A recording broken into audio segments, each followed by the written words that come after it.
According to Xavier Harding on his post on idigital.com, the total attendance of the San Diego Comic-Con was greater than the total population of New Haven, Connecticut. Comic-Con is a center of fan art, fan work, of anything related to fandom. However, is fan work illegal? Despite this, the modern copyright laws make it nearly impossible for us to answer this. I know I'm fully aware that most of you guys aren't the artistic type. However, at one point in your life, you had to use copyrighted material for many different reasons.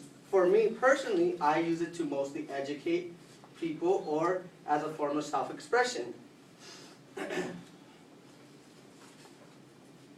I believe that the people must be informed of copyright laws and that the government must better and definitely define the rights that we as consumers and creators have in copyright protection. The three issues that I'll be addressing are the moral right protection, the Copyright Act of 1976, and the concept of fair use. Now I'll be talking about moral right protection. Moral right protection was first introduced to America in the year 1990.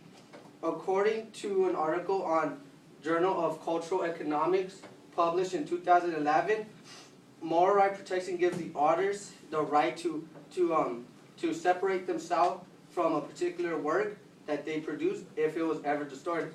A great example is the case of Brian McCarthy.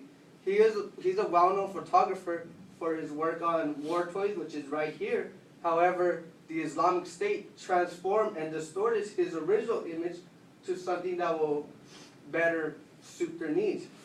He clearly did not want to be affiliated with those monsters, so he went to the courts and the judge legally granted him the power to separate himself from the creator of this disgusting work right here.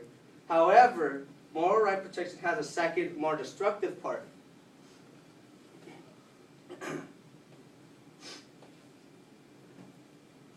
Artists can prevent any changes to their work that they deem damaging to their reputation. However, that is detrimental to us, the consumers, because we cannot change the work that we own, that we bought from them, to fit our own needs.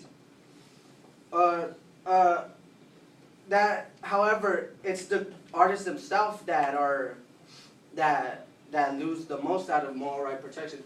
A report by the U.S. Census Bureau published in 2000 states that artists lost their personal income decreased at a rate of $4,000 a year due to the implication of moral right protection. This shows that creative freedom is not just socially beneficial, but it also has many economic benefits as well. Now I'll be talking about the Copyright Act of 1976. The Copyright Act pretty much grants the author of a creative work the sole privilege to do whatever they want with that work. According to Karen Bluta in her article published in 2011, we have to protect the integrity of these creative works because we live in a society where we value freedom of speech and personal liberties.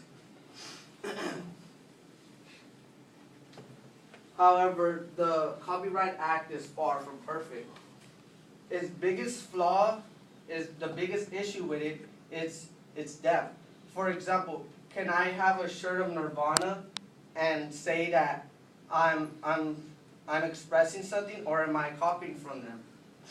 According to Cornell University School of Law, the Supreme Court has failed to give us a definitive answer despite the fact that they had a long history of ruling over cases that had to do with this particular act. Imagine if you cannot create, say anything, because everything, as of now, everything could be subject to copyright protection. Now, but thankfully we have the concept of fair use. Fair use originated from the First Amendment of the U.S. Constitution. I'll be referring back to Karen Bluta. She states that fair use allows us, the individuals, to use copyrighted material in the form of commentary, protest, or parody. A great example is the show Family Guy, because that is just a giant parody of social issues that we have to face. However, just like the Copyright Act of 1976, fair use is far from perfect, because it suffers from the same issues that the Act does. For example, we don't know where our protection of fair use begins or ends, or if you're a creator, when your work is unlawfully used. Is best illustrated, this mass confusion is best illustrated by Jonathan Bailey on his post on the blog Herald.com, when he states that two judges could look at the same case and come to opposite conclusions. Without this definitive answer, we won't know if we have went past our protection of fair use or if our work is been unlawfully used.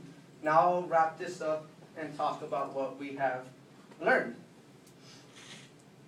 I want to again address the fact that we as individuals must be knowledgeable on copyright laws, and that the government must provide us with a definitive answer of what our protection is and what our limits are. When have we went past the line of copyright protection? Now I would want to tell you guys, how confident are you guys that you guys did not infringe on copyright protection while working on your speech?